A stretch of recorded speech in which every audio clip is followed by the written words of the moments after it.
guys, welcome back to my channel. So for today's video, I'm going to be sharing with you my favorite brushes of all time. These are the brushes that I use on the everyday. You guys probably seen them like a million times in my tutorials or in my demos. But this video was actually requested from a couple of you guys, so here you go. I'm going to be sharing with you how I use my brushes and when I use them and why I like them and why I would recommend them to you guys. Also, I am not going to be mentioning any of the makeup items that I'm using. We are just solely focusing on the brushes. So if you want to know what I am wearing on my face, I will write everything in the description box. I will write all the brushes as well, just in case the video goes by too quickly or anything like that. Everything you will need to know will be in the description box, so please open that up. I can already tell this video is going to be quite long because I'm going to be talking a lot about the brushes. So let's just go ahead and get started. So the first step is obviously foundation. I like to use my Real Techniques beauty sponge for pretty much all of my foundations. I don't really use foundation brushes often.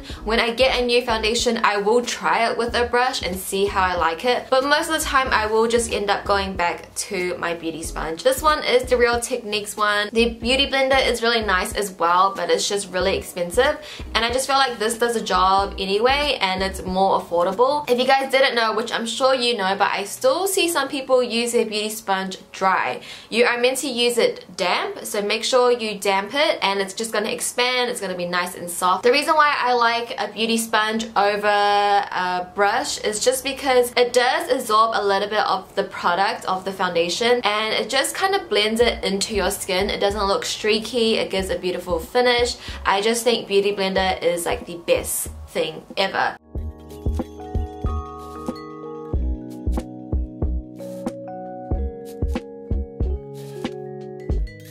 And then for concealer, I will use the same sponge and just really pouncing it on the skin, not dragging it, just bouncing it off the skin. Because if you were to swipe it, you're probably going to swipe off your foundation and also some coverage.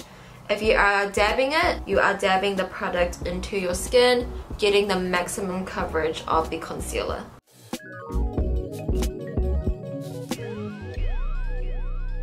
And now I'm going to set my under eyes with some loose powder, using my sponge once again, just taking some product and just dab that under the eye. So to set the rest of my face, I'm going to use the e.l.f. foundation blurring brush. The reason why I like to use this brush instead of like a powder brush is because this one is more compact, it's more tight. So when I go into my powder and really press this into my skin, it is really going to set my foundation down, and it's also going to give me a little bit more coverage. I realized that when I was using more of a larger powder brush that's a bit more fluffy, it wasn't really setting my foundation down. I still could feel like my foundation was a little bit tacky. So that is pretty much it for my base. I only use two items, the Real Techniques beauty sponge and the e.l.f. foundation brush. So that is all I use for my base. We are going to move on to bronzer, blush, highlight after I do my eyes, but I'm gonna go off camera and do my brows. I honestly don't use any special brush to do my brows. I did do a brow tutorial. I did mention the brushes in that video, so if you guys want to check that video out, I'll leave it in the card somewhere here, but I'll be right back. So I quickly wanted to mention one brush. This is the Makeup Collective No. 7 brush. It's just like a flat shader brush, but I like to use this brush to kind of carve out the edge of my brow. If my tail of my brow is looking a little blunt, I will go with this brush with a little bit of concealer and just kind of sharpen it up a little. I have been loving this brush to do it because it's really flat, it's very small, and it's really easy to get a really sharp line. I mean, I won't really go carve it out hard out, I just mainly focus it on the tail just to make sure everything is looking sharp. Okay, and now we are moving on to the eyes. I always like to set down my eye primer, and the brush that I like to use is the Makeup Collective No. 16 brush. It's quite large, so it does cover up my whole eye. It's very quick, very easy, and it's a little bit fluffy, so it just distributes the product really nicely and really sets down my eye product.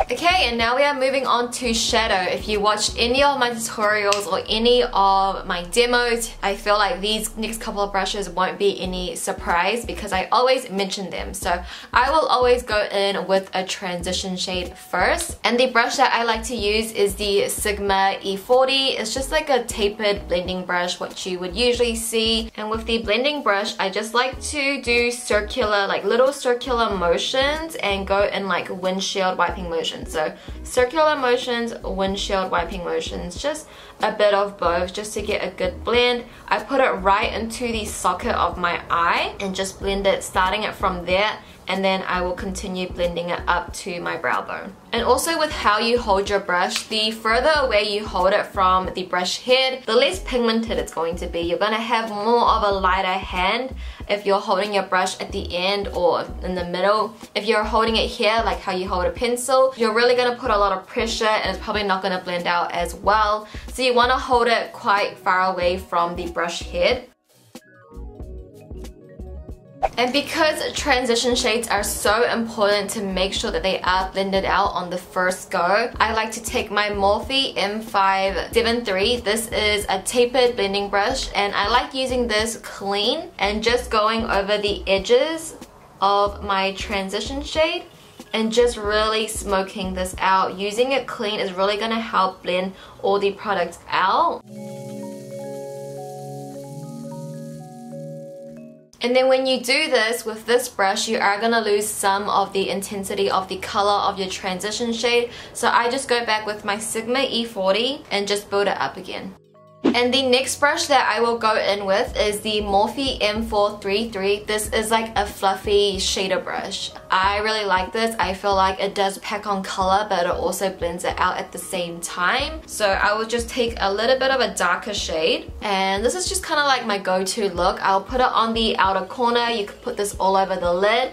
But I'm gonna focus the color where I want it first and then start blending it out. And you can blend it out with this brush because it's just so fluffy.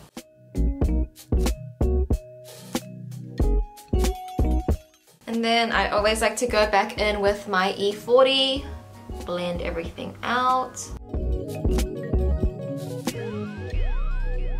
Go in with my Morphe M573, just taking all the previous brushes and just blending everything out once again. And then I'll take my Colourpop E9 brush. This is just like a tapered blending brush, but it's a very tiny, teeny weeny one. And then I'm gonna take my darkest eyeshadow color and I'm gonna put this right in the outer corner in a smaller section with this and just really deepen up this shadow. Once again, this is quite fluffy. It can really pack on the color if you just press it in, and then once you do circular motions, you can start blending it out. And then if I want to apply any shimmer shadow on the inner corner of my eyes or anywhere on my eyes, I will always go with my Makeup Collective number 18 brush. It's just like a synthetic brush. Synthetic brushes are always the best to apply any metallics or glitters because it's really going to stick onto the brush. And also, if you want to use it wet, you can as well. I just like this one. I like the shape of it. I like how it's not too big, it's not too wide, it's actually quite narrow.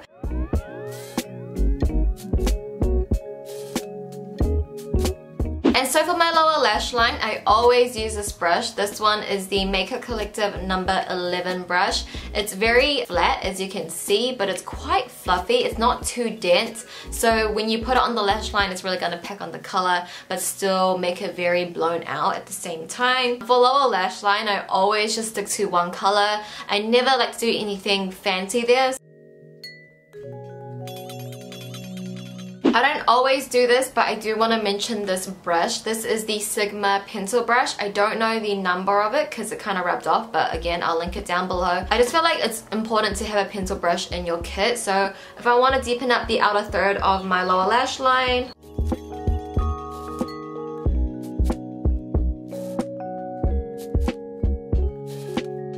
if If you wanted to add a black in the outer third, you can do that as well. That's a nice brush to do it with. I don't use a pencil brush on the daily, but for certain looks I will use it here and there. Okay, so I'm going to highlight my brow bone. The brush I like to use is this one from Colourpop. I think it's like this small shader brush, and I really like this because it's very tiny. I have more control over it. So I always like to match my brow bone highlight with the highlighter that I'm going to use, and I'm really gonna put this on the highest point of my brow bone. The whole point of highlighting is to bring out your features, so there is no point of putting your highlight all over your tail right here. You just want to stick it right on the top of your brow bone. I don't want to drag it down to the end of my tail because that's going to defeat the whole purpose. Just right at the arch, it's really going to bring out your brow bone. And that's what we want, because that's what a brow bone highlight is for. Sometimes I will like to highlight my inner corners, and I will just use this same brush and the same highlight. I don't like to go harder with the inner corner highlight because I don't like my inner corners that much. So now I'm going to give myself a wing liner. The brush that I like to use is from Geek. This is their bent liner brush. Again, a lot of brands do this kind of brush where it's a little bit bent, but I personally like this one. I've had this one for about, I would say 2-3 years now, and it's still going strong. The reason why I like this brush is because it is bent, but also the brush hairs are actually really compact together. They don't really split. I've washed this brush so many times and it still hasn't split. So moving back onto the face, I'm going to start bronzing up my skin. I'm using the Sigma F40 brush. It's just like an angled face brush. I mean, a lot of brands sell this as well, but this is a natural hair brush. And I like to use this brush over synthetic brushes just because it does blend out the bronzer a lot easier. And then I just like to go on my jawline as well, just a light dust.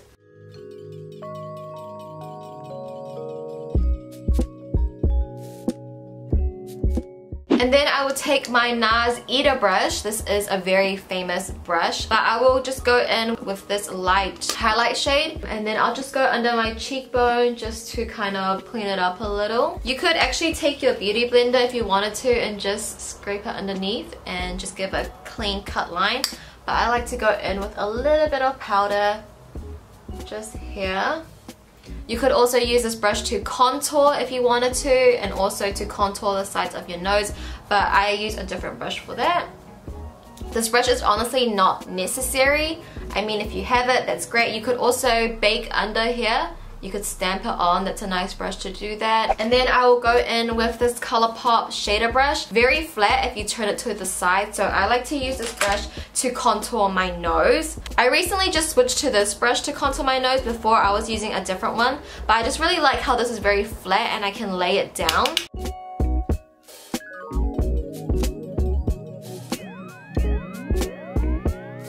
And for blush, I like to use this Real Techniques blush brush. You can use this as a powder brush or like a bronzer brush. I mean, the choices are endless. I just like how it's really big because I do have really big cheeks, so it does cover that area for me. And I like to bring it back to my bronzer.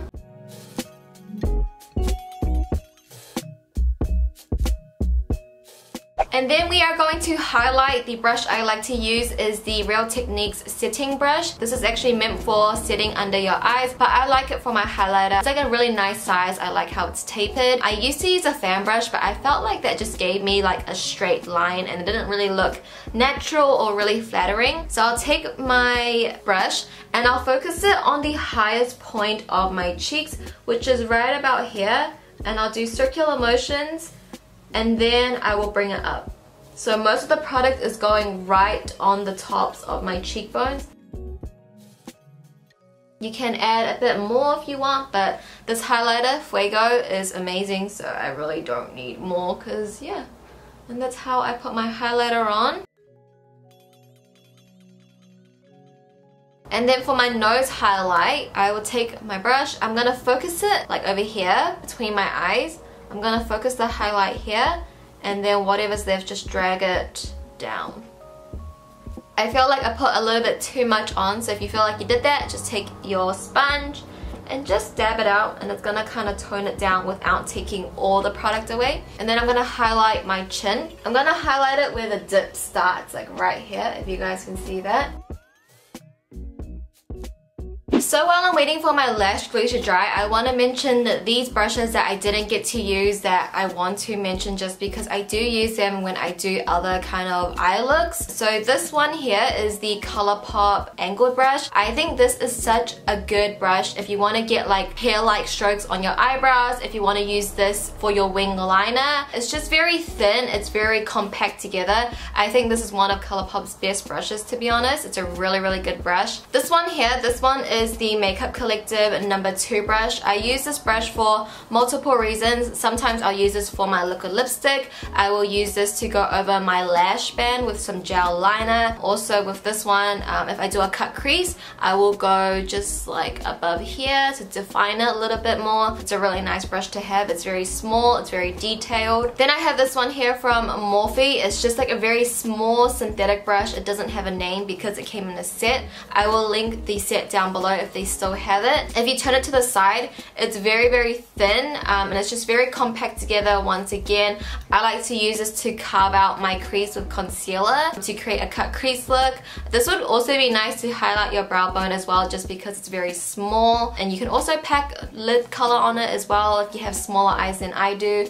This is a nice brush as well. This is very similar to the Sigma E40. It's just a synthetic fluffy blending brush. I really like this one to get a good blend all over. This one is from Colourpop. So this one is not an eye brush, it is a paintbrush, but this comes so handy when I do my cut crease. So first I will use this Morphe brush that I just mentioned to go all over my lid, and then to really get a defined line, I will go with this very thin brush and just go around here, and it creates the most sharpest cut crease line ever. So I really, really do like this one as well. And this, guys, is the completed look using all of the brushes that I just explained to you right now. So hopefully you guys did find this video helpful, and for those that requested this video, hope this answered any questions for you. If you have any further questions about the brushes that I use or the makeup products that I did use, please feel free to leave a comment down below. I'll be happy to answer anything for you. But yeah, please give this video a thumbs up if you did find it helpful. I know this video was a little bit more detailed and it probably was a little bit longer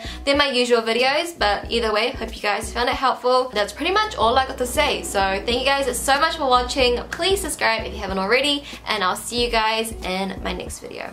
Bye!